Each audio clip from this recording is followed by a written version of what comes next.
Hello world, Noah here. Welcome to episode 6 of Java to Kotlin. In this episode we're going to be taking a look at classes because there are a few important differences in Kotlin. And what you'll come to notice is that classes in Kotlin are a lot cleaner than classes in Java. There's a lot less code that you have to write.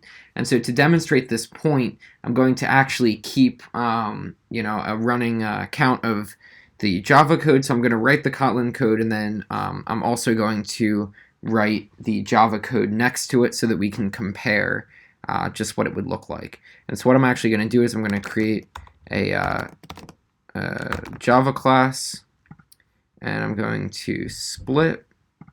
And so on the left we'll write in Kotlin, and on the right we will write in Java. Okay, so what we're going to do here is we're going to write a person class. We're going to write a class that represents a person. It's going to contain the person's first and last name. It'll contain their age, and a couple of other little helpful utilities. Okay, so the first thing we're going to do, of course, is we're just going to write class person. And that part is pretty simple. It's the same exact thing that you would write in Java. You generally write public in front of it, but in Kotlin we're just going to write class person. And then in Kotlin we're going to write what's called a primary constructor. It's the main constructor, and it's the constructor that's basically in charge of assigning all of the specific values.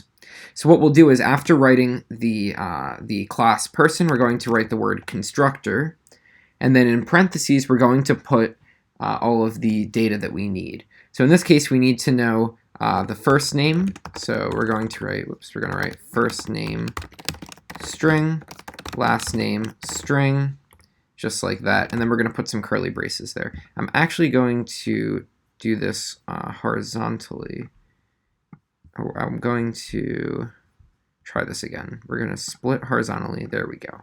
Okay, so that's basically the equivalent of writing class person right down here. And it's going to just complain because this person class already exists. I'm just going to call it person 2. Not that big of a deal. But anyways, it's the equivalent of writing that and then writing the constructor. String first name, string last name. So that's what we have so far. Now in Java, we would have to go ahead and write our private string first name. We'd have to write out our instance variables. So first name and last name, like that. And then we would have to say something like this dot first name equals first name, and this dot last name equals last name. You would have to write that. Now first of all, in Kotlin, this code that goes inside of these curly braces is actually the code for the class, not the code for the constructor. It looks like this code belongs to the constructor, but it's actually the code for the class. So the constructor doesn't have any body at all. And so you may be wondering, how do you actually go about dealing with this? How do you create these instance variables? Well, it's actually really simple in Kotlin because all you have to do is add the keyword val or var in front of each of these values. And so what that will do essentially is this. It will do all of this. Basically, by writing val here, it's going to create the first name value inside of the person class, and then this constructor is going to set it. Nice and simple. So all of this code right here, basically this code inside of these parentheses, this constructor piece right here, is equivalent to all of this code right here. So you can already see that it's a lot cleaner. And one thing that you'll remember is that this is val, which means that it's not mutable, it's not changeable. So you can also use var here if you want to allow it to be changed. But it makes more sense for a person class in some code to not let you change the first and last name, in my opinion. But if you need to change it, you can change it. So let's take a look really quickly before we do anything else. We're going to look at how to make an instance of person. And so I'm going to do that, and I'm going to write, what is the shortcut? PSVM, I think. Yep. So there's our main method down there. There's our main function up here. And I'm going to make this bigger too so we can see it. Okay. So now inside of the main method, we're going to, or the main function, we're going to create an instance of person. And so we're going to say val person equals, or I'm going to say me. And then I'm going to go ahead and create a new person. But in Kotlin, there is no new keyword. So you just simply write the name of the class, person, and then you write, first name Noah, last name. I'm just going to put R there. I'm not going to write my full last name. Okay, and that's, of course, equivalent to saying person, me, equals new person, Noah, and R, just like that. So it's the equivalent, not too much of a difference there. Okay, so now the question is, what if we want to use these first and last name values inside of person?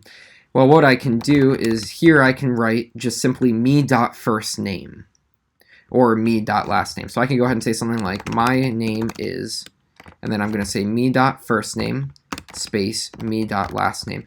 And remember, this is just that string interpolation instead of having to use the addition or the string concatenation like you do in regular old Java.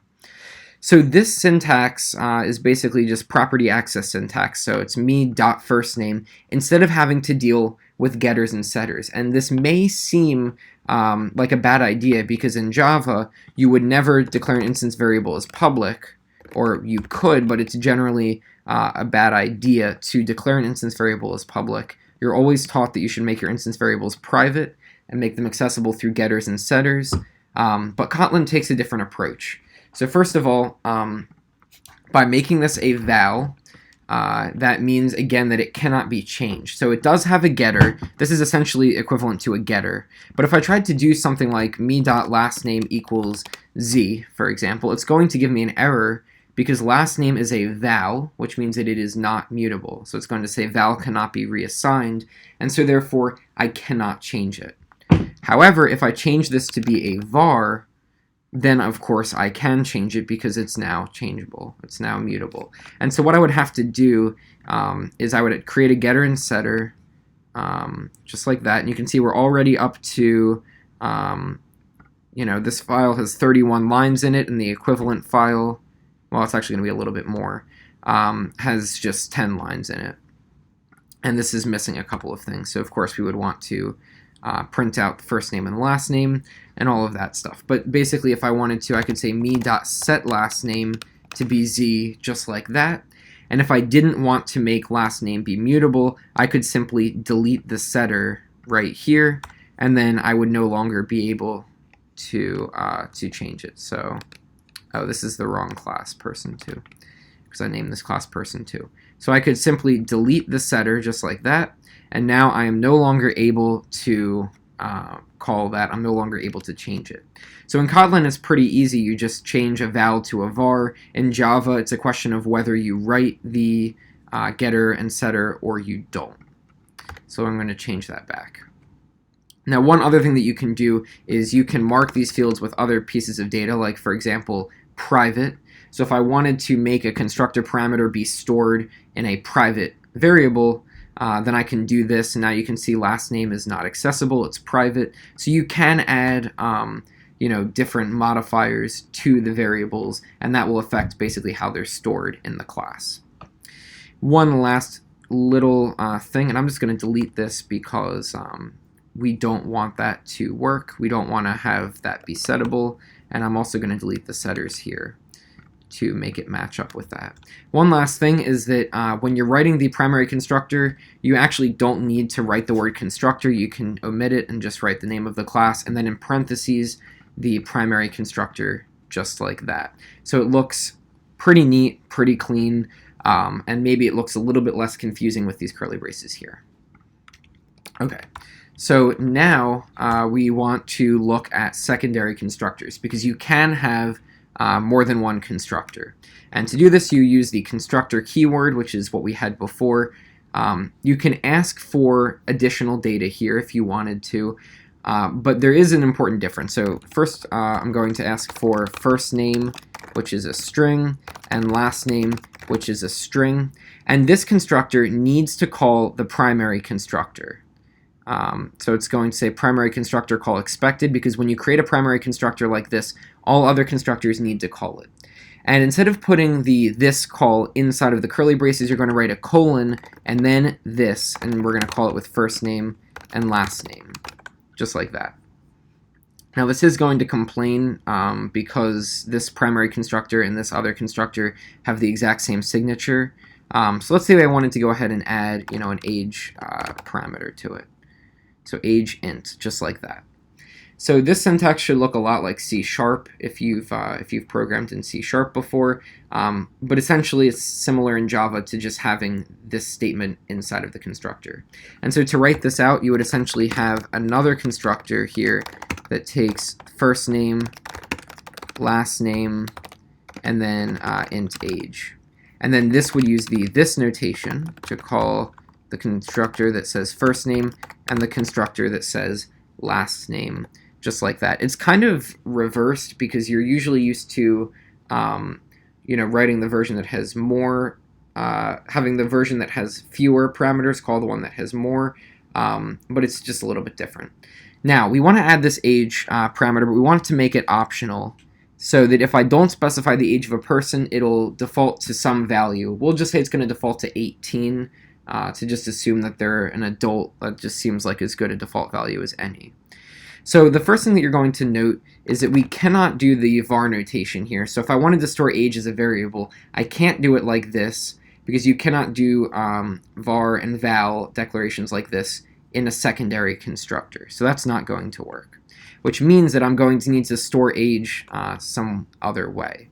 So what I could do is I could say something like var age :int, and then I could say something like this.age equals age. Right, but the only issue there is that there's a chance that this property won't be initialized, this value, because if I call the primary constructor, age is not going to have a value, so I'd want to give it a default value like that, and then otherwise it's going to get this value.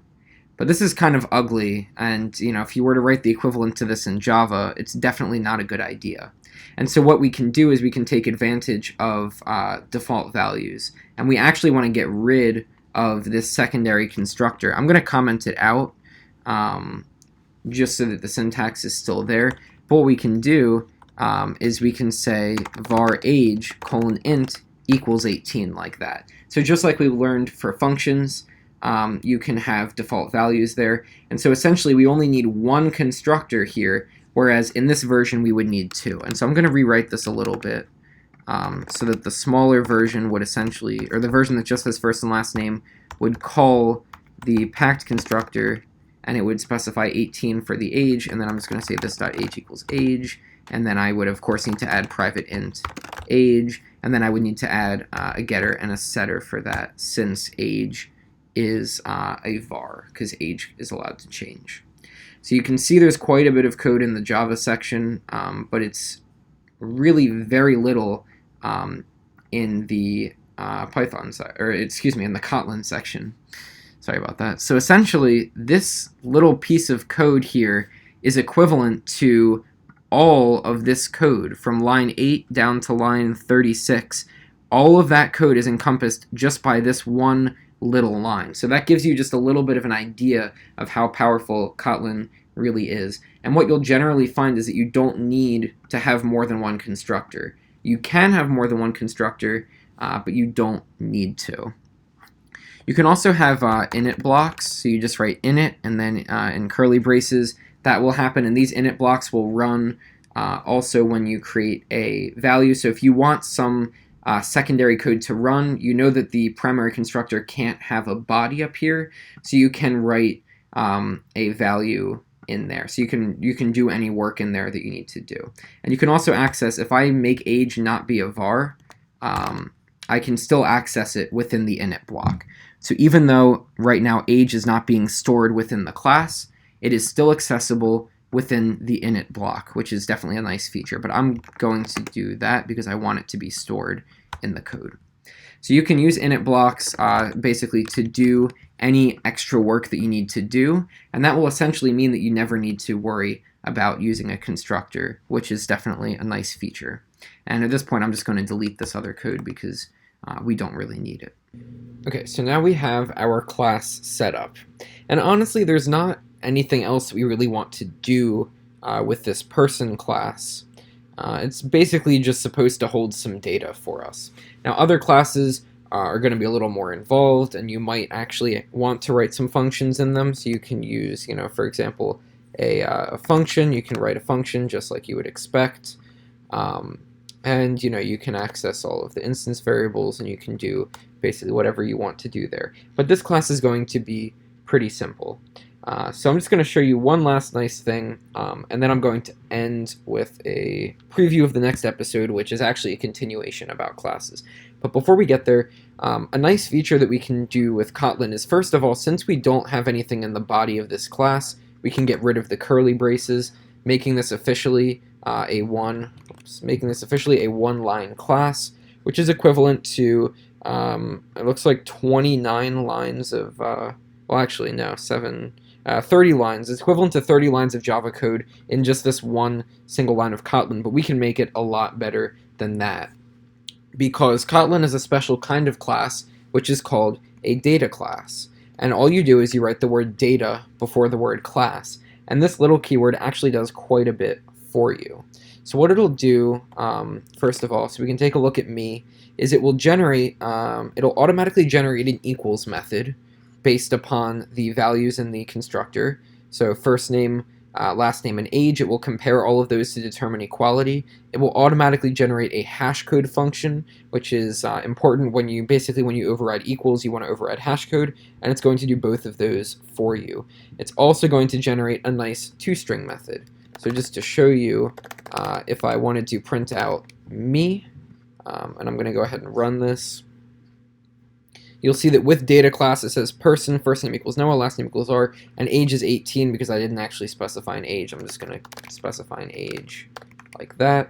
And if I rerun it, it'll of course change to reflect that. But you can see that it gives us a much nicer output, because if I were to go ahead and print out me, the Java version, and I were to run it, I need the semicolon. I'm used to not writing with semicolons now. But if I were to run the Java version, it's going to print out this unhelpful thing, the name of the class, an @ symbol, and then the hash code. So definitely not very helpful to us. And what we can also see is if I get rid of the data modifier from the class and I run it, it's going to do the exact same thing, because once again Kotlin runs on the JVM, and basically I'm not changing the toString method, so it's just going to do that. But by adding data, Kotlin will automatically generate a toString method, and that toString method is going to be a lot nicer. It's actually going to be useful. It's going to show the name of the class, and then all of the instance variables, or the pieces of data and their appropriate values. So that is definitely a nice feature. It's going to do all of those things for you, and the other thing it's going to do is it's going to allow you to do simple equality checks. So basically, in the Java version, I'm going to create a new other person 2, and I'm going to give this other person the exact same values, and whoops, I'm going to print out, let me zoom in actually, I'm going to print out that, and I need a semicolon. And if I run this, I did not mean to import that, my bad. I'm going to run this, and it's going to say false. Because in Java, the double equals means that you're checking to see if two values have the exact same memory location. And even though these two instances of person have the same value for first name and last name, and of course age, which is 18 by default, you would expect, or you would hope, that it would say true, but it doesn't, because we're checking to see if me and other point to the same location in memory, not if they're actually the same. But the nice thing about the data class, and actually in comparison with, or in conjunction with Kotlin, is that it's going to override that equals method to actually, to make it take into account all of the values. It's going to make it work how you think it would. And what we can do is I can actually say val other equals person, and I'm going to give this other person the exact same values, just like that. And then I'm going to print out me is equal to other using the double equals sign. So in the Java version, you would have to write me dot equals other like that. But in Kotlin, you can actually use the double equal sign, and you see it's going to say true. because even though these are in different locations in memory, the data class overrides the equals method, and the double equals sign in Kotlin uses the equals method, whereas the double equals sign in Java only checks if they're at the same location in memory, and then otherwise you have to explicitly call the equals method. So that's a nice feature. And one last little thing is that it also creates this copy method. And the copy method will essentially allow you to create a copy or a clone of the value. So I'm going to say val clone is equal to me.copy. And what that's going to do is it's just going to give me a new instance of person that contains all of the same values as the person that I had before. But I can also specify something like that, age equals 19, or I guess that was what it was before, so age equals 20, for example. And this is going to create a copy of me, of this instance of person, where the first name is the same and the last name is the same, but the age is now equal to 20. This is not going to modify the original person instance. It's going to create a new instance with the same data except for the new age. So that's definitely a really helpful feature when you have to deal with cloning values, and it's nice that you can clone and change values just like that. So that would basically allow, first name and last name are immutable. They are vals, they're not vars, but you could create a copy of a person if you want to change their last name without actually changing the original person, or you could change this to a var if you really wanted to. Okay, so that's all for this video. In the next video, we're going to take a look at properties, and we're going to actually add functionality to the person class to give the full name of the user instead of just the first and last name, and the ability to appropriately set the full name of the user. If I give a full name, it'll set the first name and the last name equal to the two pieces of that name. If that's a little confusing, it'll of course make sense in the next video. So as always, subscribe if you want to see more, comment with what you want to learn, and if you enjoyed this video, hit the like button. See you guys soon. Bye for now.